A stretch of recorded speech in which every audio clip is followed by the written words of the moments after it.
सुनो नाज़रीन, प्रोग्राम जवाब खपे सां गॾु मां आहियां इम्तियाज़ मीर। मसाइल हद खां वधीक मसाइल आहिनि मुल्क जे अंदरि। 90 ॾींहं जे अंदरि इलेक्शन पीपल्स पार्टी डिमांड कई आहे त 90 ॾींहं जे अंदरि इलेक्शन। आइन बि पाकिस्तान जो इजाज़त थो ॾिए त 90 ॾींहं जे अंदरि इलेक्शन थियणु खपे। ऐं Pakistani issues, economics, political crisis, इन जो हल कीअं मुमकिन आहे। मूंखे जॉइन कयो आहे स्टूडियो में हीर सोहू साहिबा, MP रही चुका आहिनि पाकिस्तान पीपल्स पार्टी जा सीनियर रहनुमा, सीनियर सियासतदान। तव्हांखे वेलकम चऊं था पंहिंजे प्रोग्राम में। महिरबानी दा।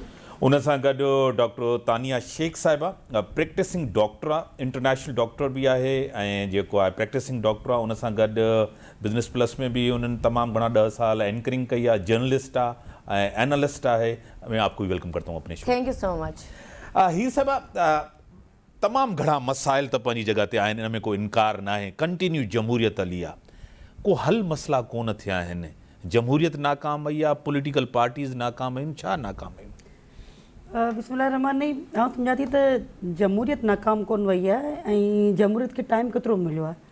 तव्हां अगरि पाकिस्तान पीपल जेको आहे पाकिस्तान जी हिस्ट्री ॾिसो त तव्हांजो डिक्टेटरशिप केतिरो अरसो रही आहे ऐं जमहूरी हुकूमत केतिरो रहियूं आहिनि। कंटिन्यू मुंहिंजे ख़्याल में 3 टेन्यूर त मुख़्तलिफ़ टाइमिंग ते तव्हांजो अगरि ॾिठो वञे त 5 साल पूरा थिया आहिनि। उन में उनखे तव्हां कंपेयर करे ऐं इन मुल्क जी बदकिस्मती आहे त हिन पूरे सिनेरियो में सिर्फ़ु और सिर्फ़ु डायरेक्ट इनडायरेक्ट सिर्फ़ु पॉलिटिकल पार्टीज़ खे ई मोर्दे इल्ज़ाम ठारायो थो वञे त पॉलिटिकल पार्टीज़ लीडरशिप करप्ट आहिनि। इहे उन सां गॾु जेके ॿिया इदारा आहिनि जेके अगरि असां सम्झूं था त जेकॾहिं तव्हांजे मुल्क खे सिर्फ़ु पॉलिटिकल पार्टी कोन थियूं हलाइनि, तव्हांजी एस्टेब्लिशमेंट हलाए थी, तव्हांजी जूरी जेको आहे अदलिया हलाए थी, तव्हांजी आर्मी आहे, सभु इदारा आहिनि। अगरि तव्हां सिर्फ़ु हिकिड़े खे क़सूरवार ठाराए मुल्क खे हिन वक़्तु तव्हां बिहारे नहीं ते बिहारियो था ऐं चओ त सिर्फ़ु सियासतदान ग़लति आहिनि ऐं तनक़ीद कई थी वञे, त पोइ छा ॿिया इदारा सभु बुरे ज़मान थी वञनि था? उहे सभु फ़रिश्ता आहिनि। त असीं सम्झूं था जेकॾहिं अकाउंटेबिलिटी थिए थी, तनक़ीद थिए थी, त डायरेक्ट इनडायरेक्ट जेके बि जुड़ियल इदारा आहिनि, छा हिन वक़्तु तव्हांजे सामने जुडिशरी सिस्टम तव्हां सम्झो था सुठो आहे? छा जुडिशरी सिस्टम में करप्शन न आहे? छा जुडिशरी सिस्टम जेके फ़ैसिला थिया आहिनि शहीद जुल्फ़िकार अली भुट्टो खां वठी हिन वक़्तु ताईं, त तव्हां सम्झो था त उहे मेरिट ते फ़ैसिला थिया आहिनि, मेरिट ते उहे शुरू थियूं आहिनि? हिन वक़्तु तव्हांजे साम्हूं आहे त कहिड़ी तरीक़े सां जुडिशरी सिस्टम खे हलायो थो वञे। उनखां पोइ तव्हांजो एस्टेब्लिशमेंट जो जेको किरदारु आहे उहो बि सवाल निशान आहे। छा उहो न्यूट्रल रहियो आहे? तव्हांजे साम्हूं आहे त जेका गुज़िरियल हुकूमत आई हुई उन में कीअं तव्हांजे साम्हूं उन्हनि खे तयारु करे तव्हांजे साम्हूं जेको आहे PTI खे आंदो वियो ऐं कहिड़ी तरह उनखे रेडीमेड जेको आहे उहो गवर्नमेंट तयारु करे ॾिनी हुई जिनखे ख़बर ई न हुजे।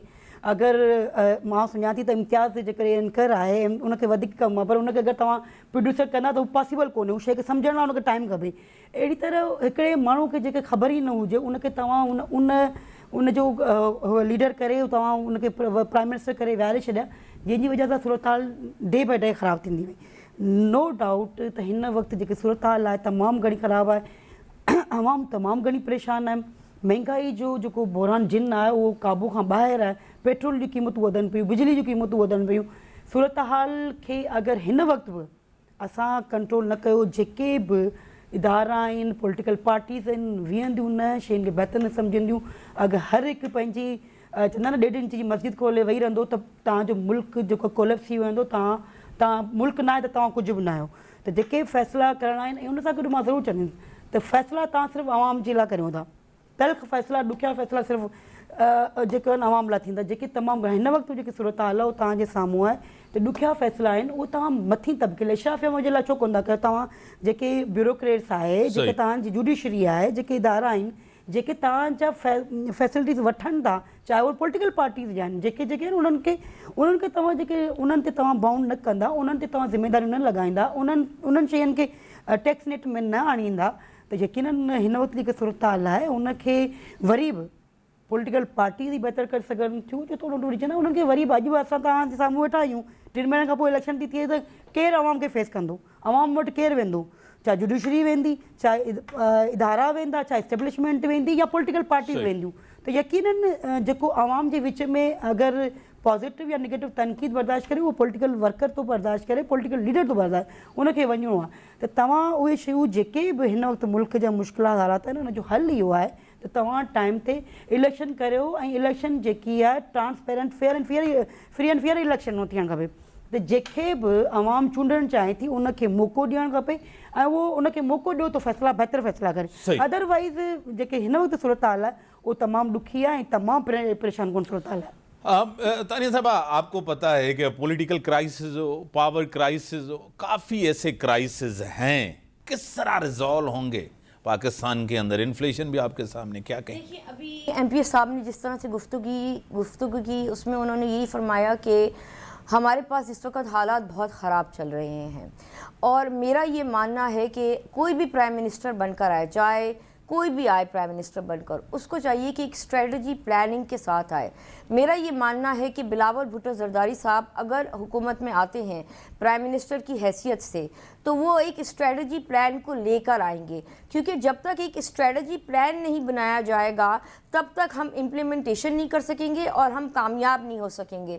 रही बात फ्यूल प्राइसेस की, देखिए इंटरनेशनल फोरम पे देखा जाए तो फ्यूल महंगा होता जा रहा है। फ्यूल महंगा होने की वजह से हमारी इलेक्ट्रिसिटी पर हमको दबाव आ रहा है। तो बहुत सारी चीज़ें हम इस वक्त इन्फ्लेशन के तौर पे जा रहे हैं जिसमें हमें परेशानी का सामना करना पड़ रहा है। एक वक्त था बिजली की एक प्राइस थी, अब बिजली 65 से हो गई, अब 90 तक जा रही है। इस तरह आहिस्ता आहिस्ता करके प्राइसेस बढ़ती जा रही हैं।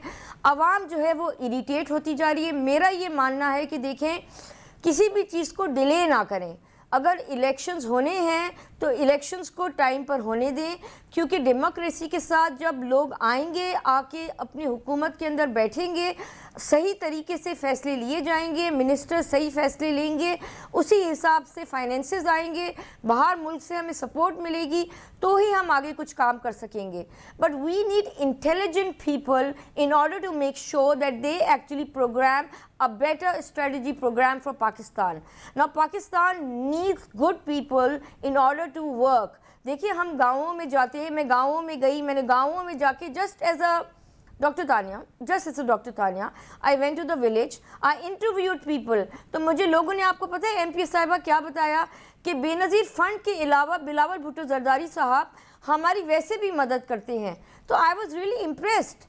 मैंने तो कुछ लोगों के इंटरव्यूज़ भी रिकॉर्ड किए, ऐसे ही चलते चलते कि लोगों ने मुझे ये बातें बताई कि किस तरीके से बिलावल भुट्टो जरदारी लोगों की मदद कर रहे थे।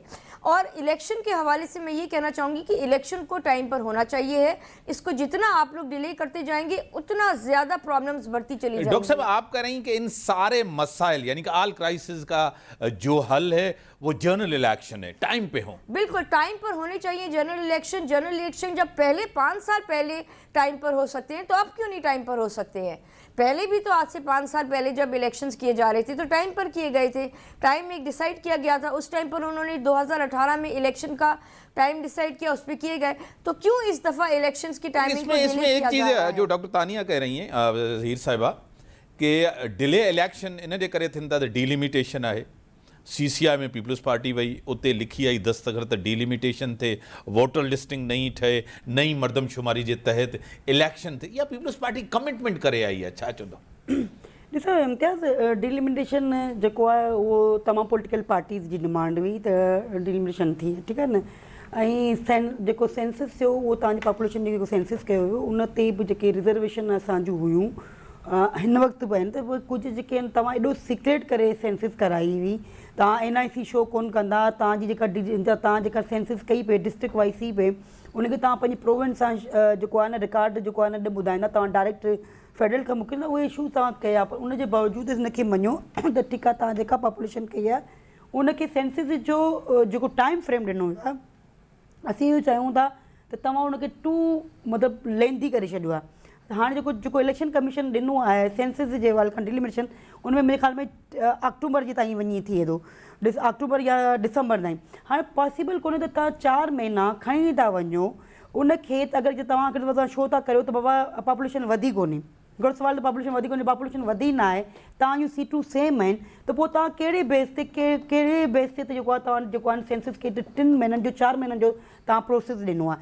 अच्छा, उनखां पोइ अञा ताईं तव्हां इलेक्शन जी का डेट अनाउंस कोन पिया करियो, ठीकु आहे। जेकॾहिं तव्हांजो प्रोसेस जेको आहे सेंसस खां पोइ डिलिमिटेशन जो प्रोसेस जेको आहे उहो मैक्सिमम तव्हां अगरि हार्डली करियो त तव्हांखे 1 महीने जे अंदरि तव्हां ईज़ीली तव्हां मैप ऐं सेंसस तव्हांजो जेके आहिनि कॉन्स्टिट्यूंसी ईज़ीली थी सघनि थियूं, पर तव्हां उनखे लेंदी पिया करियो। उन ते असांखे डाउट आहे त आइन जे तहत तव्हांखे 90 ॾींहंनि जे अंदरि इलेक्शन करणी आहे ऐं तव्हां डिलिमिटेशन जो जेको प्रोसेस ॿुधायो आहे उन खां पोइ तव्हांखे 3 खां 4 महीना पिया लॻनि ऐं उन खां पोइ तव्हां अञा ताईं किथे बि इलेक्शन कमीशन जेको आहे उहो इलेक्शन जी अनाउंस न पई करे।